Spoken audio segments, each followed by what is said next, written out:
Hello everyone, this is Ken with WaveLink Secure, and I'm here at beautiful Smith Lake, Alabama, and have the privilege of being here at Vaughn and Stacy Sparks Lake Home. Thanks for having us. Oh, thanks for being here. Yeah. You were an early adopter of electronic shock detection technology. Yes. Can you tell us more about that, the why behind that?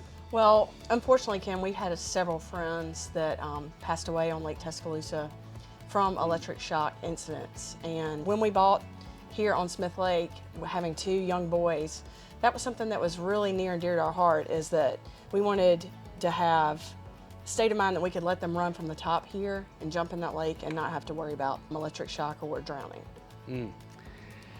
Well, out of that tragedy, and we've heard many stories like that. You know, before that event, were you aware of electric shock honestly, drowning? I grew up going to lakes, several lakes around Alabama, like Martin, Gant Lake, and I'd never really crossed my mind until it personally impacted my family. I really had not heard of it. Well, that's part of our mission, is building awareness that this is a thing. It's awful. It's a tragedy, but we were surprised that people didn't know about it. I didn't know about it as a lake owner, and but I was surprised that the folks that we talked to. So that's part of our mission, is to bring awareness that there is an issue and that there are solutions in addition to our solution. You know, we've heard of more and more deaths around the country. Just a month ago, a teen from Colorado was killed in Virginia, and it was a neighbor's dock. It wasn't even the dock that he was visiting. So it can be your neighbor, which is also all more reason to make sure that your swim area is secure. So, Yep. Stacy, tell me about the tragedy happened. You're purchasing this lake house. Yes. You want the peace of mind for your family. Yep. What did you do? So we went out and did, minimal, little bit of research, asked neighbors, asked friends, what are y'all using for shock detection? Most of them were like, we don't even know what shock detection is. So we ended up going with the Shock IQ system. First thing, buying the house, getting it ready, and that was one of the first things we installed on the dock. And so how was that experience? So I have to tell you that it did give us some peace of mind. But as we got further into lake seasons and figured out that, I don't know if you know, but I'm sure you do with the Shock IQ, that we're weekend warriors. We're here on the weekends. So if something happens during the week, maybe there's an incident on another dock or something with our dock, that alarm goes off. It goes off, for what I understand, for about an hour. If we are not, present here to hear the alarm, then my kids, when we pull up on Friday, can think, okay, well, we can just run, go jump in. We don't hear an alarm like mom and dad said, Yeah. and then be subject to electric shock. Because there's not an app to let you know. There's no app. There's a little tiny light. It's either red or green. And there is an hour alarm. That battery goes off around an hour. So once your siren goes off for an hour and that battery goes out, then it's done. That's your awareness. Well, and that's I think that's the saying. The two early companies in this business is Shock IQ and Dock Lifeguard, and we've tested both. One from a competitive situation. We just want to know where they are. We do applaud them for being first to market and building awareness about it, which is good. Right. And again, one of our missions to do the same.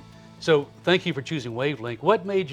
How did you find out about us? Why did you purchase? So having a lake house, one of our favorite things is to take our boys to the boat show.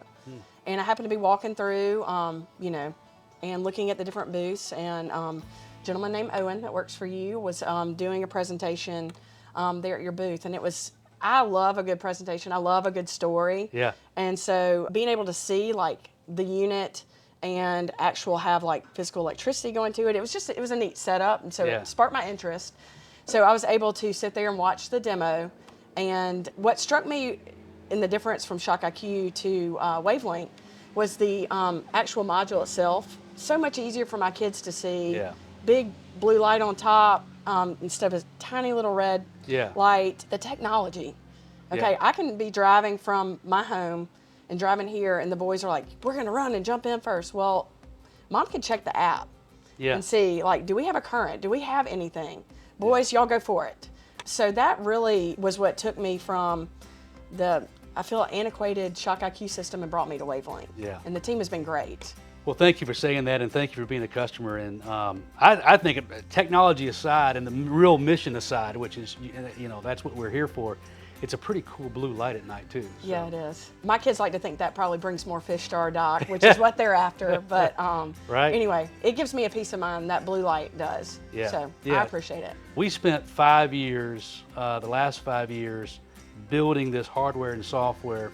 It's as much an algorithm and software as it is equipment that we have, and by far we're the gold standard of detection. And today we're going to get out and we're going to test it. We actually test it on your dock. I'm excited to see that. With electricity, 120 volts, and we've done that in a number of lakes where we have units, and it's amazing. At it depends on the lake environment. It could be 40 feet to really 60 feet to maybe close to 100 feet away that we're detecting electricity. Wow. So we'll see what we get out here. Yeah, that's great. All right, thank you. Thank you.